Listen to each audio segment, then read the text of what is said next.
বাড়ির ছোট ছোট সদস্যরা বয়সে ছোট হলেও তাদের মনটা কিন্তু ছোট নয়, সেখানেও অনেক সমস্যা জমা হয়, সেটারও টেক কেয়ার করা প্রয়োজন। এই নিয়ে কথা বলার জন্য পেডিকন 2026-এ আমরা পেয়েছি মেডিকেল কলেজের পেডিয়াট্রিক্স বিভাগে head of the department doctor Kalpana দত্তকে। ম্যাম, ছোট বাচ্চাদের মন ভালো রাখা নিয়ে বা মন সুস্থ রাখা নিয়ে যদি কিছু বলেন। ওকে, থ্যাংক ইউ প্রশ্নটা করার জন্য। কিন্তু এটা খুব জরুরি। ছোটদের ভাবে ওরা কেউ কিছু বোঝে না। মা বাবার নিজের সুবিধে, নিজের মনের পরিচয়, নিজেদের ইচ্ছে ওদের উপর চাপিয়ে দেওয়া হয়। সেটা কিন্তু কখনোই করা উচিত না। ওদেরও রেসপেক্ট আছে, ওরাও নিজের সম্মান চায়।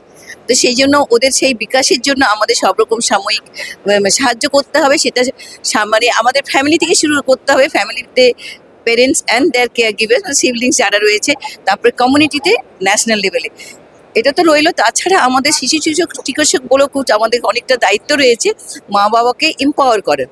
কি একটা বাচ্চাকে সুস্থ করতে হলে আমরা কি কি কি করা উচিত। শুধু সুস্থ মানে আমরা শারীরিক সুস্থতা বলি না, মানসিক সুস্থতা অ্যান্ড স্পিরিচুয়াল হেলথ যেটা বলি, সোশ্যাল হেলথ বলি, সব কিছু দিয়েই করতে হবে। মানে একটা শিশু যেন সমাজে নিজেকে প্রতিষ্ঠিত নাগরিকভাবে তৈরি হতে পারে, সেটা কিন্তু আমাদের ছোটবেলা থেকেই শুরু করতে হবে।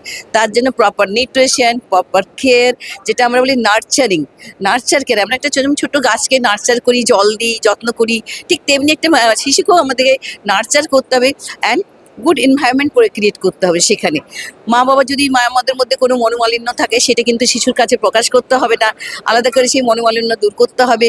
কোনো বাচ্চা যদি কোনো জেদ করে, সেই জেদ করলে তাকে বকা চলবে না, কর্পোরাল পানিশমেন্ট তো একদমই নয়।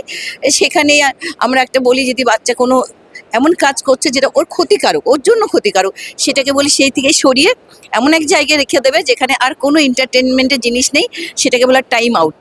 ওখানে দাঁড় করিয়ে দেয়। That is punishment, but not physical আর মেন্টাল পানিশমেন্ট।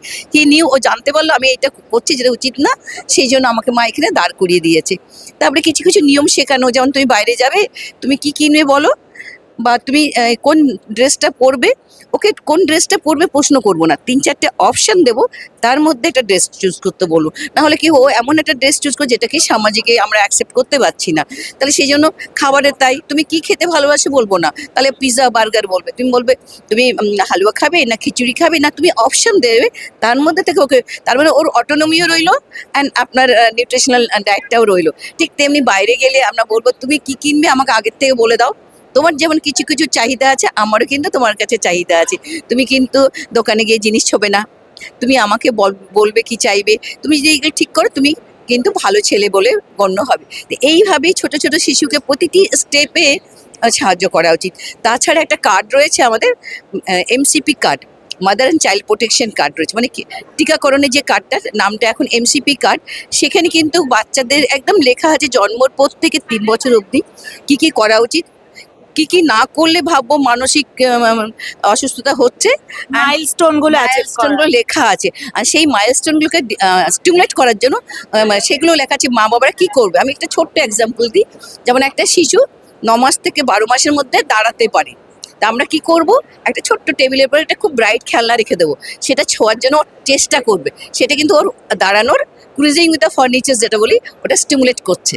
ঠিক তেমনি কোনো কার্টুন দিয়ে কাগজে দড়ি বেঁধে বলবো টানো, তো ওটা টানছে। তার জন্য কোনো দামি খেলনা, লিও টয়েস বা কোনো অন্য কোম্পানির টয়েস গিয়ে কেনার দরকার নেই। বাড়িতে যা জিনিস আছে তাতেই ও খেলতে পারে, যেটা ওর পক্ষে হার্মফুল নয় আর টক্সিক নয়।